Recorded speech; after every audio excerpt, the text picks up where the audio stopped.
বাংলাদেশ মানেই কি সিন্ডিকেট? বাংলাদেশ মানেই কি রাজনীতি? এত বড় রাজনীতি হয় কেমনে? তাদের ভিভেস আছে মানে তারা যা খুশি করতে পারবে, আমাদের কমিউনিটির সাথে তারা যা মন চায় তাই করতে পারবে। ঘৃণা দিনের পর দিন ভিভেসদের যে সুযোগ সুবিধা দিয়ে আসতেছে তা হাসিনা আপার থেকে কোনো অংশে কম নয়। হাসিনা যেমন পিয়নকে 400 কোটি টাকার মালিক বানিয়েছিল, প্রত্যেকটা এমপি মন্ত্রীকে হাজার হাজার কোটি টাকার মালিক বানিয়েছিল, ঠিক সেম কাজ বর্তমানে ঘৃণা তার সামসা ভিভেসদের সাথে করতেছে। তোমরা ঘৃণাকে হাসিনা আপার সাথে তুলনা করতে পারো, আর পাঁচটা ভিভেস গুলাকে না থাক তোমরা তো বুঝেই গেছো।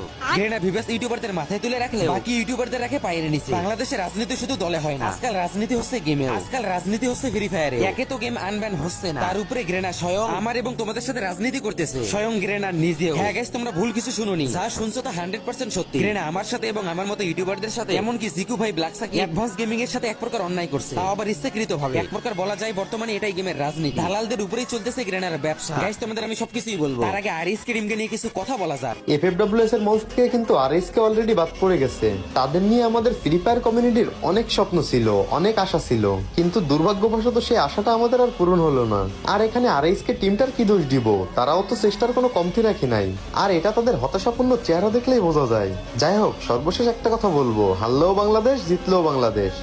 টিম আরিস কি ইকুয়াল টু ফ্রি কিল? আমার কথা নয়, এটা হচ্ছে অডিয়েন্সদের কথা। সবাই দেখতেছি কমেন্ট বক্সে এই একটা কমেন্টই করতেছে, আরিস কি টিম ডে 3 তে যে পারফরম্যান্স দিছে তার থেকে হিরো আলম ভালো পারফরম্যান্স দেয়। 6 ম্যাচ খেলে এটা কোনো পয়েন্ট কালেক্ট করছে তারা? এক ম্যাচেই তো এমন পয়েন্ট কালেক্ট করা লাগে, সেখানে টিম আরিস কে 6টা ম্যাচ খেলার পর যে পয়েন্ট কালেক্ট করছে সেটা বুড়িরাম ইউনাইটেড এক ম্যাচেই কালেক্ট করে নিয়েছে। আরিস কি টিম 6 ম্যাচ খেলে এটা কোনো পয়েন্ট কালেক্ট করছে? তারা ইডব্লিউসি তে খারাপ খেলছে মানলাম, ওটা তাদের প্রথমবার বিশ্ব মঞ্চে খেলা টুর্নামেন্ট ছিল, তাই হয়তোবা খারাপ খেলতেই পারে, অস্বাভাবিক কিছু না। কিন্তু এবার কি করছে তারা ডে 1 এ অনেক খারাপ পারফরম্যান্স দিছে। আরিস কি টিম ডে 1 এ যে পারফরম্যান্স দিছে তা দিয়ে ফাইনালে ওঠা তো দূরের কথা, ফাইনালের আশেপাশেও তো যাওয়া যাবে না। আচ্ছা মানলাম ডে 1 এ তারা খারাপ খেলছে, এটা প্রথম দিন ছিল। ডে 2 তে একটু ভালো পারফরম্যান্স করছে, আমরা খুশি হইছি, মানে ওই রকম ভালো পারফরম্যান্স দিতে পারে না, মানে দ্বিতীয় দিনে যে পারফরম্যান্স দিছে তা মেনে নেওয়া যায়, তা মেনে নেওয়ার মতো। কিন্তু ডে 3 তে এসে যে খেলা দিছে তা ভাই কোনোভাবেই মেনে নেওয়া যায় না। একটা ইন্টারন্যাশনাল ইস্পোর্টস টিম এত খারাপ খেলে কিভাবে? ডে 2 পর্যন্ত যত সাপোর্ট লাগে আমরা কিন্তু আরএস কে টিমকে দিয়েছি, তাদেরকে নিয়ে যত ভিডিও মেক করা লাগে আমি ভিডিও মেক করছি, কিন্তু আরএস কে টিম ডে 3 তে করলো কি? যাই হোক গাইস, আরএস কে টিমের খেলা দেখে অনেক খারাপ লাগছে।